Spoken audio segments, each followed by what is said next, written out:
بسم اللہ الرحمن الرحیم۔ ان ویڈیوز کا بنیادی مقصد پنجابی صوفیہ کلام کی شاعری اور اس کے علاوہ کچھ اور مختلف زبان کے چیدہ جو صوفیہ شاعر ہیں ان کی کلام کی شاعری کی تشریح ہے، لیکن چونکہ جس تمام صوفیہ شاعر ہیں تو اس سے پہلے کہ ہم ان کے کلام کی تشریح کریں، میں ضروری سمجھتا ہوں کہ تھوڑا بہت ہم تصوف سے آگاہی حاصل کر لیں کہ تصوف کیا ہے اور صوفیہ کیا ہوتے ہیں۔ اگرچہ یہ ایک ایسا موضوع ہے کہ جو مختلف طبقات فکر کا موضوع رہا ہے، زیر بحث موضوع رہا ہے، اور ہر ایک بنیادی طور پر تین جو مکتبہ فکر پائے جاتے ہیں وہ اپنی اپنی رائے رکھتے ہیں اس کے بارے میں، لیکن ہم نزاعی بحث میں پڑے بغیر بنیادی جو تصوف کی تعریف ہے اس تک خود کو محدود رکھیں گے۔ تو سب سے پہلے ہم یہ دیکھتے ہیں کہ تصوف کس کو کہتے ہیں۔ تو تصوف ایک ایسی اصطلاح ہے جو شروع اسلام میں، ابتدائی اسلامی دور میں نہیں پائی جاتی تھی، بلکہ اس کا آغاز بعد میں ہوا تھا۔ اصل میں تصوف ایک کیفیت کا نام ہے، ایک ایسی کیفیت کا نام ہے جو انسان پر ایمان کے بعد طاری ہوتی ہے، لیکن یہ کیفیت ہر ایک میں یکساں نہیں ہوتی، کسی میں کم، کسی میں زیادہ اور کسی میں بہت زیادہ پائی جاتی ہے۔ تو جو اس کے بلند مراتب پر فائز ہوتے ہیں ہم انہیں صوفیہ کہتے ہیں۔ تو انسانی جسم اور روح دو چیزیں ہیں جن سے مل کر انسان بنا ہے۔ انسان مرکب ہے جسم اور روح کا۔ اللہ رب العزت ارشاد فرماتے ہیں سورہ سعد کی آیت نمبر 71-72 میں کہ اذ قال ربک للملائکۃ انی خالق بشرا من طین فاذا سویتہ ونفخت فیہ من روحی فقعوا لہ ساجدین۔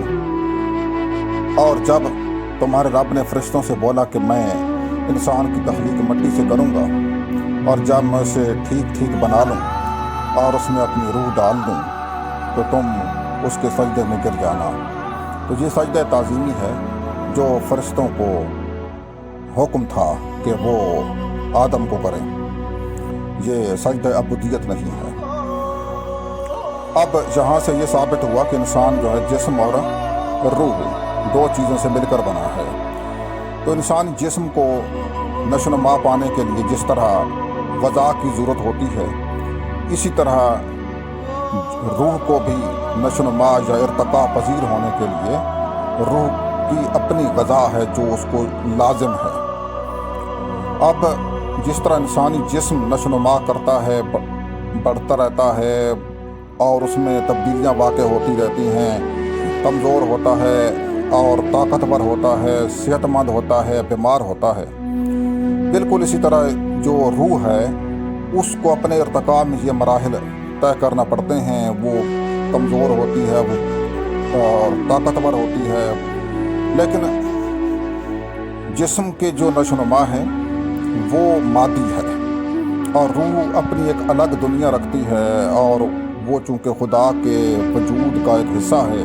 اللہ رب العزت جیسے ارشاد فرمایا کہ میں اپنی روح تمہارے اندر ڈال رہا ہوں، آدم کے اندر، تخلیق آدم کے بعد مٹی سے اس کے وجود کو بنایا، پھر اس کے اندر اپنی روح ڈالی۔ تو روح تو ڈائریکٹلی اللہ رب العزت کے وجود کا حصہ ہے۔ اب یہ روح اپنے اصل کی طرف لوٹنا چاہتی ہے، اور اس کی اصلیت جو ہے وہ عرشی ہے۔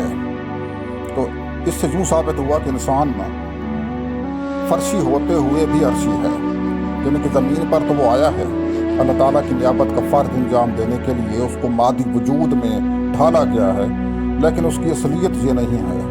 اس کی اصلیت اس کی روح ہے، اور اس کا خالق ہے، اور اس کا اصل وہی ہے۔ تو ہر روح کے اندر یہ تڑپ تو موجود ہوتی ہے کہ وہ اپنے اصل کی طرف لوٹے۔ اب ہمارے فی زمانہ تمام جو توجہات ہیں اور تمام جو ہماری خواہشات ہیں یا تمام تر ہمارے جو کام ہیں وہ صرف جسم اور مادی ضروریات، آسائشیں اور خواہشات پر ہی مرکوز ہو کر رہ گئے ہیں، اور نتیجتاً ہماری جو روح ہے، ہماری روح در حقیقت ان مادی نفسیاتی غلاظتوں اور آلائشوں سے بھرپور ہو گئی ہے، جس کا نتیجہ یہ نکلا ہے کہ ہم روحانی طور پر مردہ ہو چلے ہیں، اور ہم اس کا نتیجہ یوں بھگت رہے ہیں کہ ہمارے اندر اچھے اور برے کی تمیز ختم ہو کر رہ گئی ہے، اور ہمارے اعمال جو ہیں وہ صرف اور صرف دنیاوی مقاصد کے حصول تک محدود ہو کر رہ گئے ہیں۔ اس سے اب بعد میں انشاءاللہ آگے ہم دیکھتے ہیں کہ روحانی ارتقاء سے کیا مراد ہے۔